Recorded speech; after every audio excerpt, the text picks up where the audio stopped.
একত্রিশে ডিসেম্বরও ভাসবে দক্ষিণবঙ্গ। আগাম পূর্বাভাস জারি করছে আবহাওয়া দপ্তর।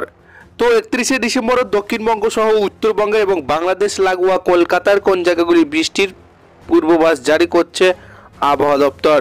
বিস্তারিত জানতে হলে ভিডিওটিকে প্রথম থেকে শেষ অবধি সম্পূর্ণ দেখবেন। এই ধরনের লেটেস্ট খবরগুলি পাওয়ার জন্য চ্যানেলটিকে সাবস্ক্রাইব করে আমাদের সঙ্গে থাকবেন।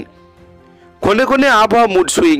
ডিসেম্বরে শীত এখন নেই, এদিকে বৃষ্টি হচ্ছে, সব মিলিয়ে ঘেঁষে যদিও শুক্রবার তাপমাত্রা আগের তুলনায় কিছুটা কমেছে, তবে দক্ষিণবঙ্গে দেখা নেই জাঁকিয়ে শীতের। এই অবস্থায় সকলের মনে একটাই প্রশ্ন, শীতের কামড় আর কবে।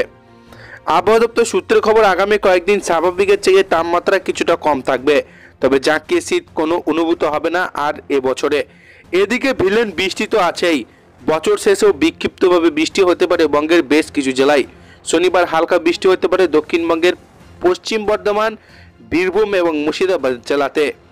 কলকাতা, হাওড়া, উত্তর চব্বিশ পরগনা, দক্ষিণ চব্বিশ পরগনা, পূর্ব মেদিনীপুর, পশ্চিম মেদিনীপুর, ঝাড়গ্রামে বৃষ্টি হতে পারে, যদিও কোথাও ভারী বৃষ্টি হবে না।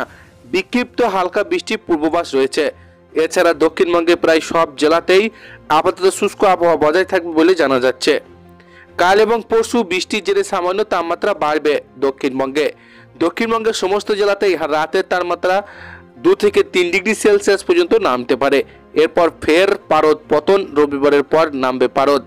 নতুন করে পশ্চিমী ঝঞ্ঝা ঢুকছে, এর প্রভাব পড়তে পারে বাংলায়। এদিকে উত্তরবঙ্গে শুক্রবার সামান্য বাড়তে চলেছে তাপমাত্রা। আবহাওয়া দপ্তর জানাচ্ছেন, আগামীকাল ও তারপরের দিন অর্থাৎ 28 এবং 29 তারিখ জলপাইগুড়ি এবং কালিম্পংয়ে বৃষ্টি হবে। এছাড়া বাকি সব জেলায় আবহাওয়া শুকনো থাকবে।